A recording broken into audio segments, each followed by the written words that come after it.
গভীর রাতে আমার স্বামী নেহালকে চোরের মতো চুপি চুপি উঠে চলে যেতে দেখা যায়। প্রথম দুদিন ব্যাপারটাকে হালকাভাবে নিলেও আজ যেন কোনোভাবেই নিজের মনকে কিছু একটা বোঝাতে পারছি না। নেহাল বেরিয়ে যাওয়ার সঙ্গে সঙ্গে আমিও উঠে বসলাম। শ্বশুরবাড়ির বাথরুমটা রুমের বাহিরে। এতদিন বাথরুমে যাই ভেবে উল্টো পাশ ফিরে ঘুমিয়েছিলাম, কিন্তু আজ কেন যেন মনটা কুগাইছে। মনে হচ্ছে তার পিঠ পেছনে ভয়ঙ্কর কোনো রহস্য চলছে। আমি ফাঁকা ঢোক গিলে ধীর পায়ে বিছানা ছেড়ে উঠে দাঁড়ালাম। এক সেকেন্ড স্ট্যাচুর মতো দাঁড়িয়ে থেকে এগিয়ে চলল দরজার দিকে। দরজা খুব আস্তে করে চাপিয়ে রেখে গেছে নেহাল। কুসুমও হালকা হাতে দরজা খুলে নিল। মাথা বের করে অন্ধকারে উকি দিতেই তার চোখে নেহালের চেহারাটা স্পষ্ট হয়ে উঠল। ড্রয়িং রুমে একটা স্বল্প পাওয়ারের ড্রিম লাইট চলতে থাকে সারা রাত, যাতে রাতে উঠে বাথরুমে যেতে আসতে সুবিধে হয় সবার। ছোট দেবরের ঘরে টোকা দিতে চলেছে নেহাল। কুসুমের কলিজা আটকে উঠল। ছোট দেবর কিছুদিন হলো বিয়ে করেছেন। ব্যবসায়িক কাজে তাকে শহরে যেতে হয়েছে। গতকাল সন্ধ্যায় তার স্ত্রী মানে শিমুল ঘরের ভেতর একাই রয়েছে। তাহলে তার ঘরে কি কাজ নেহালের? এত অস্থিরতা এর আগে কখনো হয়নি আমার। মাত্র 3 বছরের বিবাহিত জীবনের মধ্যে এমন নিচু ঘটনার সাক্ষী হতে হবে তা কল্পনাও করেনি কুসুম। কুসুম দরজার গোড়ায় আস্তে করে বসে পড়ল।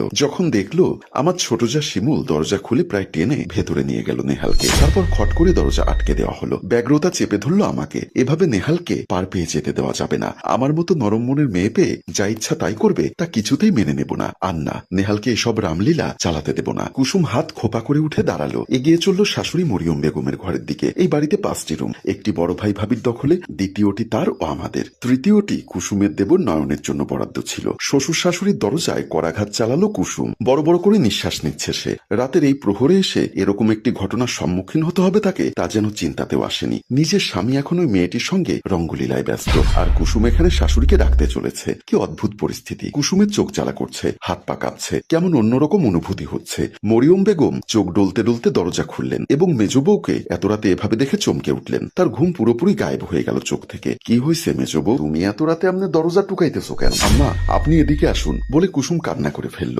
দুজনের হালকা শোরগোলে শ্বশুরের ঘুম ভেঙে গেল। তিনিও উঠে আসলেন। ও কাঁদে কেন মরিয়ম? কি হয়েছে? আমিও তো বুঝবার চেষ্টা করতেছি। মেজ বৌমা, ঘটনা কি আমার খুইলা কও। হুট করে শ্বশুরের আগমনে খানিকটা অপ্রস্তুত হয়ে উঠল কুসুম। একরাশ লজ্জারা তাকে ঘিরে ধরল আষ্টে পিষ্টে। সমস্ত লাজ লজ্জা একপাশে ফেলে ঘটনাটি ধীর গলায় মিনমিনিয়ে ব্যাখ্যা করল কুসুম, যা শুনে শ্বশুর শাশুড়ি দুজনেই যার পর নাই চমকে উঠল। কুসুমের চোখ বেয়ে টপ টপ করে পানি গড়াচ্ছে। এই চোখের পানি দেখে কুসুমের কথাগুলোকে কিছুতেই হাওয়ায় উড়িয়ে দিতে পারলেন না তারা। মরিয়ম বেগম কিছু বলার আগেই শ্বশুর গমগমে কণ্ঠটি নাড়ালেন। নেহালকে এখন ওই রুমে? কুসুম মাথা ঝাঁকিয়ে হ্যাঁ বলল। স্ত্রী বউকে নিয়ে হাবিব শিকদার ছোট ছেলের ঘরের সামনে গিয়ে দাঁড়ালেন। দরজার গায়ে কান রেখে বুঝলেন দরজার ভেতরে কেউ আছে। তিনি এবার জোরে থাবা মারলেন দরজার গায়ে। ভেতরে থাকা নেহাল ও শিমুল চমকে উঠল এতে। তাদেরকে কেউ এভাবে আবিষ্কার করে ফেলবে তা যেন ভাবতেই পারেনি তারা। হাবিব শিকদার গর্জে ওঠা গলায় নেহালের নাম ধরে উচ্চারণ করলেন। তার হম্বিতম্বিতে পুরো বাড়ি সরগরম হয়ে উঠল মুহূর্তেই। বড় ছেলে তমল